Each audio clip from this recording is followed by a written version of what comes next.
ಸಭಾಧ್ಯಕ್ಷರೇ, ಇವತ್ತೇನು ಗೌರವಾನ್ವಿತ ಮುಖ್ಯಮಂತ್ರಿಗಳು ಈ ಒಂದು ಬಿಜೆಪಿ ಸರ್ಕಾರದಲ್ಲಿರ್ತಕ್ಕಂಥ VBG Ramji Viksit Bharat guarantee for Rozgar mission ಅನ್ನು ವಿರೋಧ ಮಾಡಿ ಒಂದು ಪ್ರಸ್ತಾವ ತಂದಿದ್ದಾರೆ. ಅದಕ್ಕೆ ಬೆಂಬಲಿಸಿದ ಅಧ್ಯಕ್ಷರೇ ಮೋದಿ ಸರ್ಕಾರ ಇದೆಯಲ್ಲ, ಈ ಸರ್ಕಾರ ಬಹುಶಃ ಈ ಒಂದು ಚಳಿಗಾಲದ ಅಧಿವೇಶನದಲ್ಲಿ 2005ರಲ್ಲಿ ಏನು ಮನಮೋಹನ್ ಸಿಂಗ್ ಅವರು ಯುಪಿಎ ಸರ್ಕಾರದ ಜಾರಿಗೊಳಿಸಿದಂತಹ ಮನರೇಗಾ ಯೋಜನೆಯನ್ನ ಬುಡಮೇಲು ಮಾಡಿ ಯುಬಿಜಿ ರಾಮ್ಜಿ ಕಾಯ್ದೆಯನ್ನು ಬದಲಾಯಿಸ ಹೊರಟಿದ್ದಾರೆ. ಇದು ಮೊದಲನೇದಾಗಿ ಭಾರತ ದೇಶದ ಬಡವರ ಕಗ್ಗೊಲೆಯನ್ನು ಮಾಡಿರ್ತಕ್ಕಂಥದ್ದು ಈ ಬಿಜೆಪಿ ಸರ್ಕಾರ, ಮೋದಿ ಸರ್ಕಾರ ಅಂತ ಹೇಳಲಿಕ್ಕೆ ಇಚ್ಛೆ ಪಡ್ತಿದೆ. ಅಧ್ಯಕ್ಷರೇ, ಕಳೆದ 20 ವರ್ಷಗಳಿಂದ ಕೂಡ ಈ ದೇಶದ ಬಡ ಜನರು, ಕೂಲಿ ಕಾರ್ಮಿಕರು, ರೈತ ಮಹಿಳೆಯರು ಪ್ರತಿಯೊಬ್ಬರೂ ಕೂಡ ಈ ಮನ್ರೇಗಾ ಯೋಜನೆಯನ್ನು ಆಧಾರವಾಗಿ ಇಟ್ಕೊಂಡು ಗ್ರಾಮಾಂತರ ಭಾಗದಲ್ಲಿ ವಿಶೇಷವಾಗಿ ಪರಿಶಿಷ್ಟ ಜಾತಿ, ಪರಿಶಿಷ್ಟ ಪಂಗಡ, ಅಲ್ಪಸಂಖ್ಯಾತರು, ಹಿಂದುಳಿದವರು ಎಲ್ಲ ಜನ ಕೂಡ ಈ ಮನ್ರೇಗಾ ಯೋಜನೆಯಡಿ ಇವತ್ತು ಜೀವನವನ್ನ ಈ ಭಾರತ ದೇಶದಲ್ಲಿ 20 ವರ್ಷಗಳಿಂದ ಯಾರ ಮೇಲೂ ಕೂಡ ಅವಲಂಬನವಾಗದೆ ಬದುಕಿ ನಡೆಸಿದ್ದಾರೆ. ಅಧ್ಯಕ್ಷರೇ, ಆದ್ರೆ ಅದೇನೋ ಗೊತ್ತಿಲ್ಲ ಇವರಿಗೆ. ಈ ಬಿಜೆಪಿಯವರಿಗೆ ಸ್ವಂತವಾಗಿ ಏನೂ ಮಾಡ್ಲಿಕ್ಕೆ ಬರಲ್ಲ. ಕಾಂಗ್ರೆಸ್ ಸರ್ಕಾರ ಏನೇನು ಮಾಡಿತ್ತೋ ಅದಕ್ಕೆ ಹೆಸರುಗಳನ್ನು ಬದಲಾಯಿಸ್ತಾ ಹೋಗೋದು.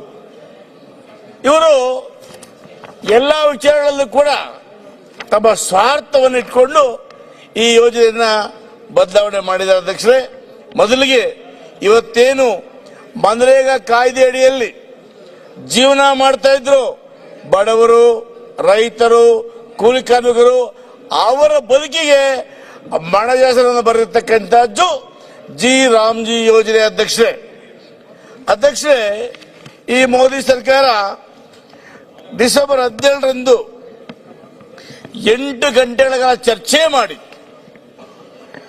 ಆ ಮೂಲಕ ಸದನವನ್ನು ಬುಲ್ಡೋಜ್ ಮಾಡಿ ಡಿಸೆಂಬರ್ 18ರಂದು ಈ ಮನೆಹಾಳು ಕಾಯ್ದೆಯನ್ನು ತಂದು ಪಾಸ್ ಮಾಡಿಕೊಂಡ್ರು. ಅಧ್ಯಕ್ಷರೇ, ಈ ಮೂಲಕ ದೇಶದ 12.16 ಕೋಟಿ ಕಾರ್ಮಿಕರನ್ನ, ಅದರಲ್ಲೂ ಕೂಡ 53.61 ಸಿಗಲಿದ್ದ 66.22 ಕೋಟಿ ಮಹಿಳೆಯರ ಬದುಕನ್ನ ಹಾಗೂ 17% ಪರಿಶಿಷ್ಟ ಜಾತಿ, 11% ಪರಿಶಿಷ್ಟ ಪಂಗಡದವರ ಜೀವನಕ್ಕೆ ಕೊಳ್ಳಿಡ ಕಾಯ್ದಿದ್ದು ಈ ಒಂದು ಬಿಜೆಪಿ ಸರ್ಕಾರ.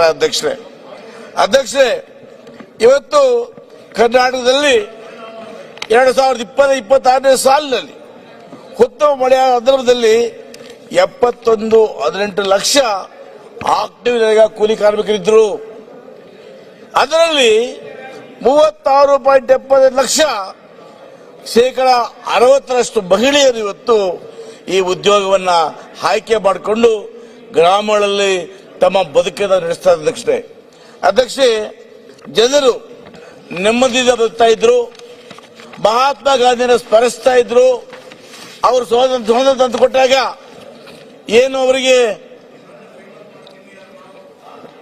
ಗೌರವ ಕೊಟ್ಟಿದ್ರು, ಅದೇ ಗೌರವವನ್ನು ಇಟ್ಕೊಂಡು ಮಹಾತ್ಮ ಗಾಂಧಿಯನ್ನು ಅವರು ಸ್ಮರಿಸ್ತಾ ಗ್ರಾಮಾಂತರ. ಮತ್ತಷ್ಟು ಸುದ್ದಿಗಳಿಗಾಗಿ ನೋಡ್ತಾ ಇರಿ ಪಬ್ಲಿಕ್ ನ್ಯೂಸ್ 24x7. ಇದು ಸತ್ಯದ ಧ್ವನಿ.